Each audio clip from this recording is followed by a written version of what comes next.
pour mën a résister. waaw El Hadj Sarr moom mooy vice président bu fédération sénégalaise bu basket président basket bi fan la toll. championnat yaa ngi daw dëkk bu fenn ci Sénégal yëpp ñu ngi koy organiser. oui non ñu ngi génn déjà ci benn saison qui nous a valu beaucoup de satisfaction. parce que dañu bëggoon terminer championnat bi sans heurts sans violence. wàññeeku na moom voilà déggoo ko exactement. presque. et aussi parce que loolu dafa bokkoon ci li ñu président fédération bi sasoon comme mission bi ñu amaatee suñu deuxième mandat c'était faire en sorte que ni les acteurs puissent se parler quelles que soient les difficultés.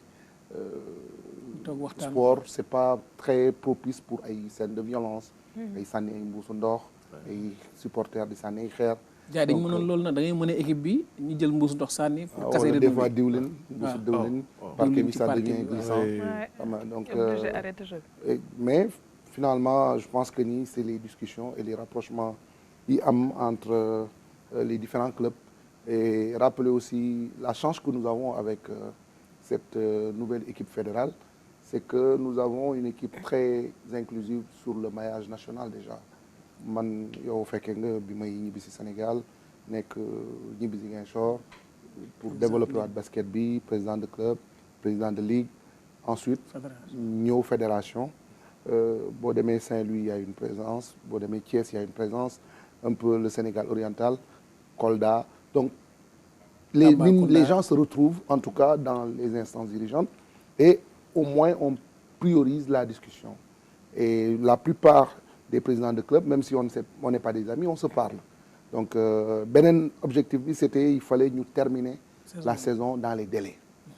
Organiser rapidement le tournoi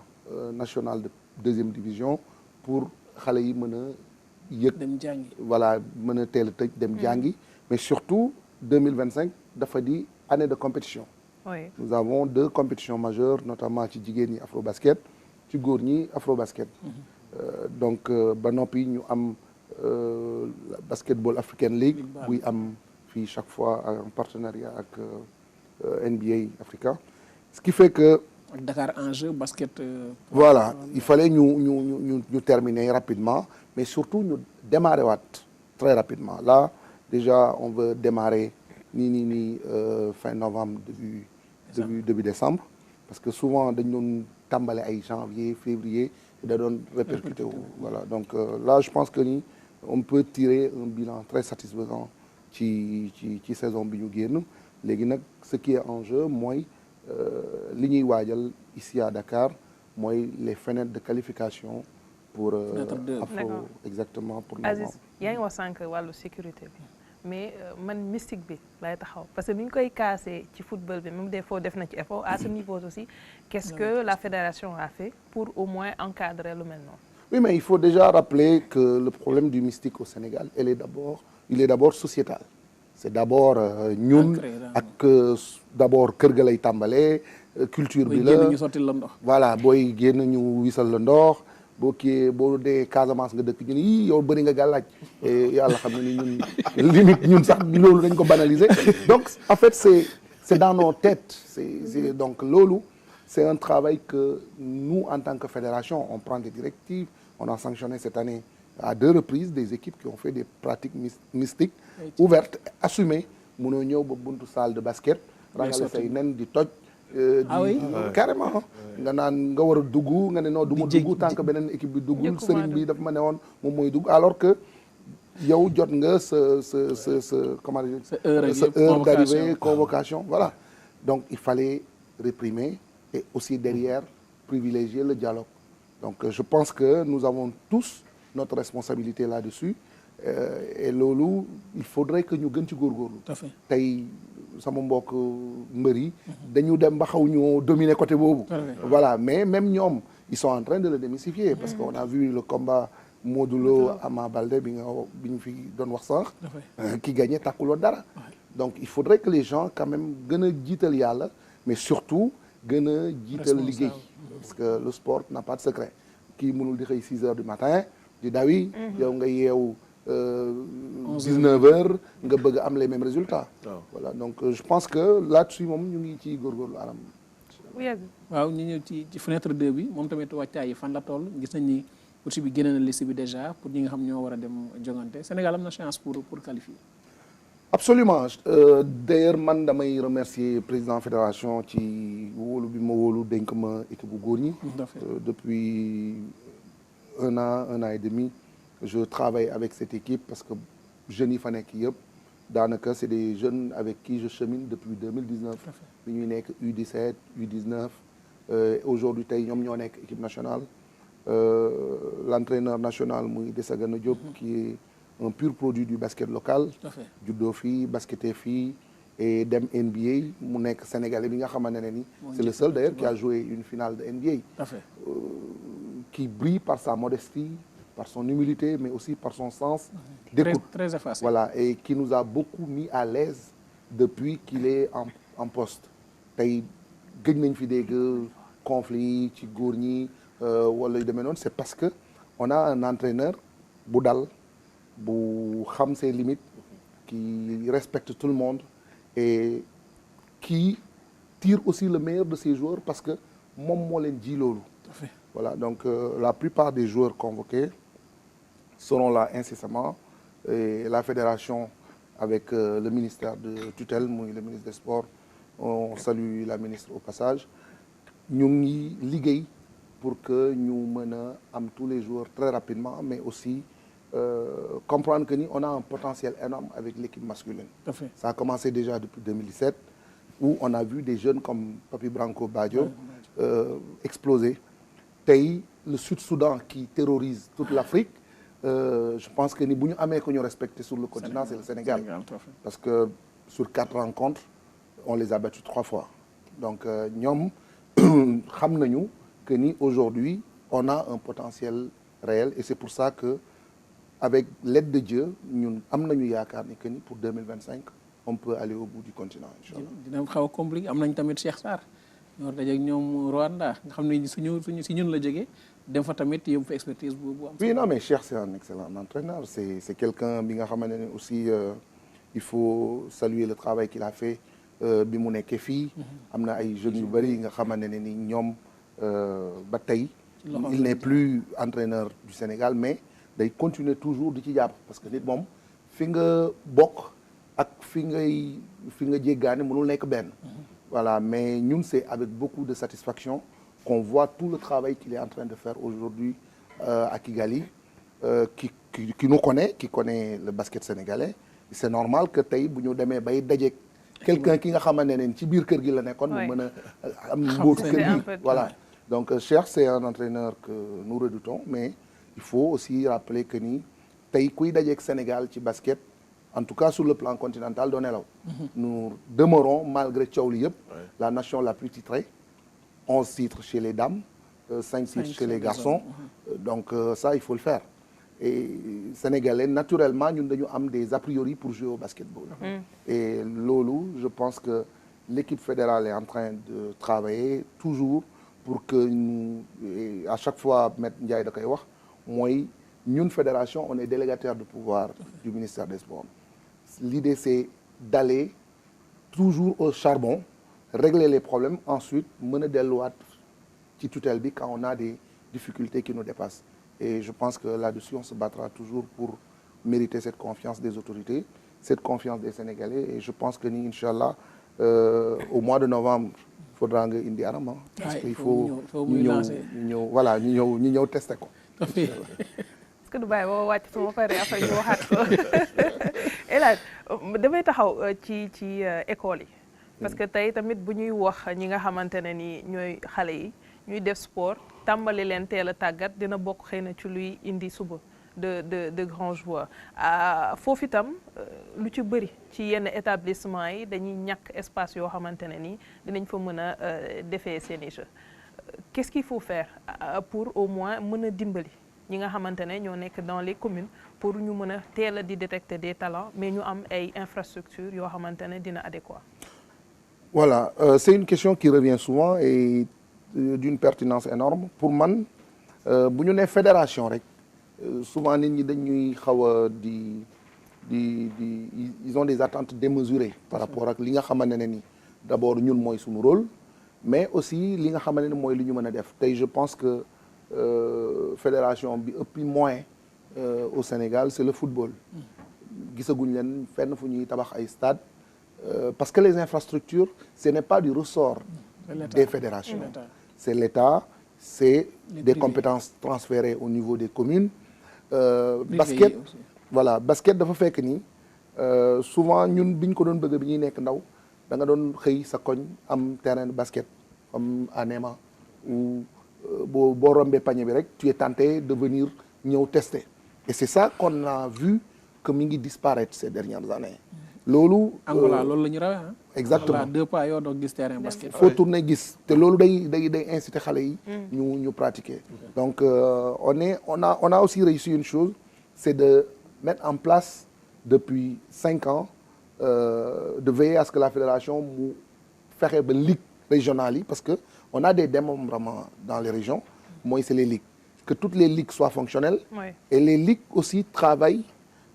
en parfaite synergie avec les communes parce que souvent les maires sont très réceptifs sur des questions comme ça maintenant il faudra que les ligues continuent à s'approcher des autorités locales ni leen espace bi est-ce que mënoo leen ko aménager def ci terrain de basket ñun à travers la fédération et le président à chaque fois qu'il voyage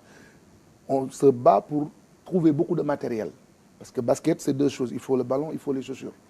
ñaar yooyu dafa bokk ci li nga xamante ne et li ñu distribuer fii ci ay ballons ba Kédougou ba Tamba ëpp na plus de 3000 ballons de basket en 4 ans loolu ñun on peut venir mais reconnaître que nous avons des moyens très limités déjà la tenue et l'organisation du championnat rek dafa 10 benn fédération nangu ne am na xaalis non en fait football day na yorul yéen tamit ngeen ne yoroo leen cyclisme mu wax loolu mais parce que en fait sunu société yi c'est des nations très jeunes ci wàllu sport ni ci wàllu animation lan ngeen di def tamit pour suqali kees yi nga xamante ne moom ngeen on travaille énormément avec des sponsors qui nous accompagnent nous sommes toujours dans la recherche de moyens et là d'ailleurs cette fenêtre-là bi ñuy am Dakar bëgg nañ ko exploiter parce que souvent ci ay événements yu mel nii ngay mën a capter des sponsors yi nga xamante ne ni ay sponsors yu gëm sport la ñu mais ñëpp gëmuñu ko comme la RTS et son directeur général par exemple maa ngi koy wax léegi nii ci tàmbali émission bi bépp compétition bu ñu am la RTS met des moyens parce qu'ils ont compris la portée et l'importance d'accompagner ces disciplines-là mais malheureusement nag Sénégal sport c'est le parent pauvre de beaucoup de choses te médecin bi fi jógee sànq je pense que ni ku ko déglu war nañu xam ni que ni war nañu gën a yokk xaalis ci sport parce que c'est une question de vie après tout. soo soxlaa ñaar ci sa staff colonel day doon basket dégg naa Alioune tamit doon basket ñaar ngi nii expertise yoo xam ne mën nañ la accompagner ci liggéey. non mais vous savez colonel bu ñu xoolee ASFA man j'habite à côté du camp Leclerc daanaka sax fa laa gën a far tey bu ñu gisee ce que l'armée nous a valu en termes de satisfaction sur toutes les disciplines confondues depuis l'histoire du sport sénégalais athlétisme football basket dañu xam ni que ni armée moom soxla nañ ko et tu as bien fait de le souligner que d'ailleurs bu ñu génnee on va échanger on vient tous les deux de Ziguinchor on a des choses qu'on pourrait faire pour nos amis et parents qui sont là-bas mais Alioune sànq mi ngi ñuy wax aussi parce que dañu am toujours quête ak problème de mémoire au Sénégal xale bu ñëwee tey ci benn discipline pour mu bëgg discipline boobu il faudra que ñu présenter ko des modèles histoire il faudra qu'ils aient des gens qui peuvent leur faire rêver comprendre pourquoi je dois faire le basketball sama doom bu góor il y a 3 jours ma ni ko dama lay jëlee ci taekwondo bi nga ñëw def basket mu ne moi j'aime bien le taekwondo ma ne ko baal tous les jours tu me dis yow ay dàllu Jordan nga bëgg kon il faut nga xool da nga bëgg Jordan wala mi ne ma oui c'est vrai donc il a fallu que je lui parle de Jordan qui est aujourd'hui benn référence pour qu'il bascule tout de suite mu ne ma je veux aller jouer au basket donc xale yi aussi fii il faudrait que ñu jox leen des référents et Alioune sànq bi ñuy préparer émission mi ngi ma naan les Globetrotters étaient au Sénégal dans les années 70 ça man mi nga xamante ne ni ci fédération bi laa bokk xaw ma ko ça tombe bien parce qu'on est en train de préparer notre centenaire de basketball au mois de décembre d'accord dinañ ci sukkandiku mu jàppale ñu. personne ressource la de. voilà loolu jàpp ci bu non baax a baax. j'ai vu ça voilà merci en tout cas. D'abord colonel ci naka lay nar a accompagner xam naa ni la Fédé. mooy c'est introduit na ko léegi nii mooy ASFA c'est vraiment un partenaire du basketball et très souvent effectivement dañ koy sentir ce partenariat là et donc je sais que ASFA dina continuer effectivement mën a liggéey avec la fédération de basketball am na il y a un certain nombre d'infrastructures bu ñuy retrouver au sein de l'ASFA mais aussi dans les camps militaires. Moi je me rappelle quand j'étais un peu petit xale très souvent bu ñu permettre ñu dugg ci camp militaire yi dañ fa fekk benn terrain basket. wala benn terrain football. dañoo doon tëb sa mur bi. dugg ci camp militaire bi pour mun a am activité sportive yi notamment jouer au basket wala jouer football. Je crois dinañ explorer vraiment les voies de ce partenariat-là et effectivement avec le chef d'état-major général des armées. Et que xam naa quand l'occasion se présentera rek ñu ngi koy invité mu ñëw au niveau de Dial Diop pour effectivement déjà nuyoo que le chef d'état-major général des armées et puis voir lu ñuy mën a mettre en place un partenariat pour déjà permettre aux jeunes bi nga wax sànq la petite catégorie ñu mën a accéder à un certain nombre d'infrastructures puisqu'on dit c'est l'armée-nation donc aussi armée bi def ci contribuer à partir des infrastructures yi nekk dans les camps militaires. Aliou. Basket c'est hyper important maa ngi fàttaliku bi Sénégal di doon Nigéria final El Hadj dama doon lox ñemewuma seen match bi maa ngi fàttaliku ci veste dama dem ci vestiaire def ni benn nit moom fa nekk ni ma saye jeex na jiitu nañu yéen kaay vraiment c'était splendide et puis benn affaire bu ma retenir ci discipline sportive benn joueur sénégalais bu dugal panier di fecc Habib Thiam bi muy def déclaration à la fin du match mu ne un joueur doit être concentré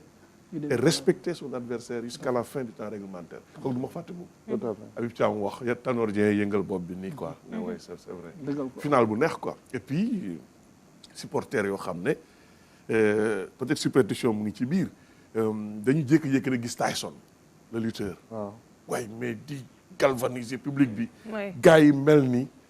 Sénégalais yi lu ñu def ni mu baax mu gën a yokk c'était du jamais vu quoi benn grand ma dafay baax Tyson daanoogul du fii la ko yàlla di daaneele c'est superstitieux quoi moom noonu la ko interpréter pour wax ne dañuy gagner finale bi par A ou B quoi d'où l'importance déjà que nous on a jugé d'organiser organiser dafa am solo surtout en Afrique quand on organise on a déjà au minimum 30% de chance de gagner d'autant plus que sa équipe baax na am nga sa public tu joues à domicile les jeunes bu ñu tourner seeni mbokk la ñuy gis donc loolu yëpp dafay compter moo tax fenêtre bi le président de la fédération a voulu qu'on trouve les moyens en tout cas avec l'appui de l'État pour organiser ko et Inch'Allah je pense que ni ce sera un bon rendez-vous. Dakar Arena jërëjëf alors Dakar Arena dinañ mais daa am benn kii rek laa ko bëgg fédération mais je pense que c'est important ci li nga xam ne